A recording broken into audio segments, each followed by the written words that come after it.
Well, happily, Paul, you've touched in that sequence that, of course, I'd not heard before on many of the things that I was going to ask you about. Ideas about writing, ideas about identity and the loss of it, men and women, film, etc. So look, I'll go to my questions. Okay, let's jump in and see all what right. happens. Okay.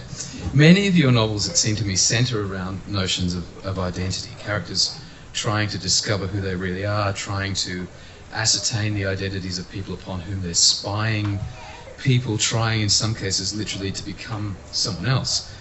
What is behind this fascination of yours with the fluidity of people and identity? Well, I don't really know, to tell you the truth. It's very hard to answer these questions. I tend to write about things I don't understand and don't know. And I guess if I did understand something, I wouldn't want to write about it, because the whole adventure of writing is going into territory that is frightening to you, unknowable, and dangerous in some sense. I think, on the other hand, that I know people keep using this word identity, but my general feeling about the characters in my books is that they do know who they are. They have a pretty good sense of themselves, most of them in any case. It's just that life is intervening in such unpredictable and bizarre ways that they're often shunted out of their first life into a second life. They have to reinvent themselves. But they remain, I think, who they are, who they were. But they're just coping with difficulties almost beyond the ability they have to cope. And I think most of my stories are generated out of those kinds of conflicts. You told me a wonderful anecdote a day or two ago about a particular book of yours writing a sequence in which a character leaves the room and goes and does a certain thing. And you talked about not knowing what he was going to do, and as it were, having that character go and do that thing surprised you as the writer, as the guy from whose head he sprang. He went and did this thing and you were sort of following him along. Can you tell us about that process too? Well, that was The Music of Chance, and there's a moment, I don't know how many people have read that book, but there's a moment when the protagonist, Nash, is sitting in on a poker game, and he leaves the table to go upstairs and wanders into a room where one of the participants in the game has constructed an enormous model of the world. And there are all these little figures on this huge table. And for no particular reason, he steals two of the figures. And I didn't know that Nash was going to do this. I knew he was going to go upstairs. But then he led me into that room. He told me that this is what he was intending to do. And very amusingly, I mean, this is the only one of my novels that was turned into a film, and the only one I really ever want to be a film. But there was some interest from another producer before the final directing team took over. And I had this crazy conversation with him. And he said, you know, I really love the book. Nobody loves the book more than I do. This is the way people talk in the United States. I said, well, I'm very happy to hear that. He said, but, you know, you have these interesting characters, Flower and Stone, the rich men who've won the lottery. But they disappear midway through the book. I want to bring them back. I said, I can't. I mean, the story is the story, and the whole fact that they leave is the driving engine of what happens in the rest of the novel. But he said, you're the writer. You can make them do anything you want.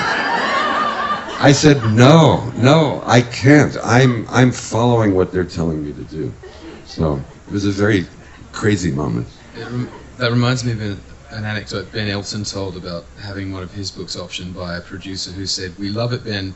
We just want to change two things, just the characters and the plot, and then we'll go.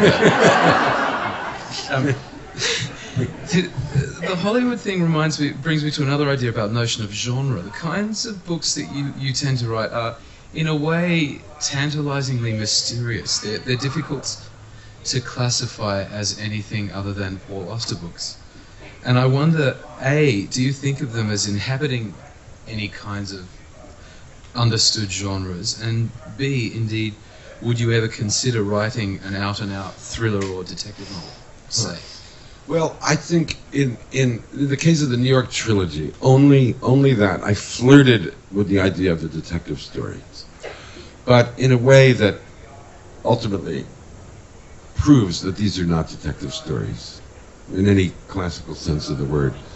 And it actually was, I was inspired to write the first one, which triggered off the next two, by a real event, which I wrote about in The Red Notebook, which is a series of true stories. So I was at home in Brooklyn working on The Invention of Solitude, my first prose book. And the telephone rang while I was at work. This was 1980. And the voice on the other end of the line said, "Hello, is this the Pinkerton Agency?" Now, the Pinkerton Agency is a very large detective agency in America. It's been around for 150 years. Dashiell Hammett worked with the Pinkertons, among others. And I said, no, you have the wrong number, and I hung up. The next day, I got the same call. And stupidly, I said, wrong number, and hung up. And I kept waiting for the third call, because I wanted to say, yes, this is the Pinkerton Agency.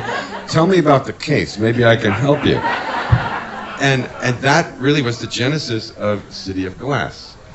In the novel, Quinn, the protagonist, gets the third call. But it's not for the Pinkerton Agency, it's for a private detective named Paul Auster. And I wanted to remain true to that original inspiration, this phone call coming out of the blue. And so I think that's why Pinkerton Agency, detectives, it took the form of a detective story. But since then, no, I haven't been ever even near anything that would be qualified as a genre novel. Earlier, in my struggling youth, I did write a real private eye novel under another name. Was it published? It was published, yeah. It was strictly to make money, so I didn't put my name on it. Okay. But I had a good time doing it, I have to say. I'll ask you about that one later. Okay. Well, again, this brings me to another point. Many people, myself included, are fascinated by the self-reflexivity in your books. As you mentioned, there's a kind of a guy called Paul Auster who plays a fascinating part as a character in the New York trilogy. And your most recently published book, Travels in the Scriptorium, names, images, and vignettes from many of your previous works sort of reappear to haunt the central figure, the enigmatic Mr. Blank. What's going on here? Is writing a way of sort of peering at your own brain and your own character? I guess I've always been fascinated to turn things inside out. Because after all, who's kidding whom? Here's a book. You know it's make-believe. You know it's fake, so to speak. It's not the real world. You know that someone sat down and wrote it. And so why not acknowledge the fact in the book that it's a book? And this has always interested me. I think even in my early childhood, reading novels and in young adulthood, a novel like The Scarlet Letter by Nathaniel Hawthorne. Well, there's this whole preliminary chapter about how he finds the manuscript of the book in the customs house in Salem, Massachusetts, and it's a manuscript that had been written 150 years before. And I was just fascinated by that. Or a book like Wuthering Heights. All the strands of the narrative are found in diaries, letters, little pieces of paper hidden in desks. And here was the process of the novel being exposed in the course of telling the story, which is the novel. So I think I've always been attracted to this.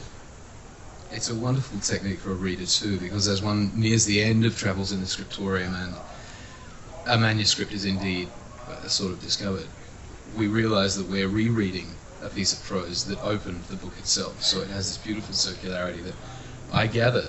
We also should say this is essentially a companion piece to Man in the Dark. I feel that while they're both short books, one of them takes place in one day, the other takes place in one night. And I feel they do echo, bounce off of each other in curious ways. Mm-hmm. Well, a final question. Something I can't resist asking every writer I meet concerns the physical, or as it were, logistical process of writing. Do you, write on the backs of envelopes? Do you scrawl things on the train? Or do you take the laptop out onto the balcony and work? How do you physically set about the process of writing? Most of the time, I just walk around thinking, and I don't write anything down. It's in my head. While I'm working on a book, if I'm out somewhere and a sentence comes to mind, something that strikes me as interesting, I'll jot it down on the back of an envelope or a piece of paper, a receipt or something. But generally, I'm not taking a lot of notes. I write everything by hand in notebooks, and then I type it up on my old manual typewriter, which I've had now for, since 1974. How many years is that? Wow. Yeah, it's a long time. Does your editor hate you for that? No, but the problem is that now publishing is so sophisticated, you have to hand in a disc. So what I do is I type up my book on my old typewriter, and then I hire someone to redo it on a computer. It's very tedious, but I don't want to do it myself. Technology always improves. Yeah. Ladies and gentlemen, thank you all very much, and please join me in thanking Paul Auster.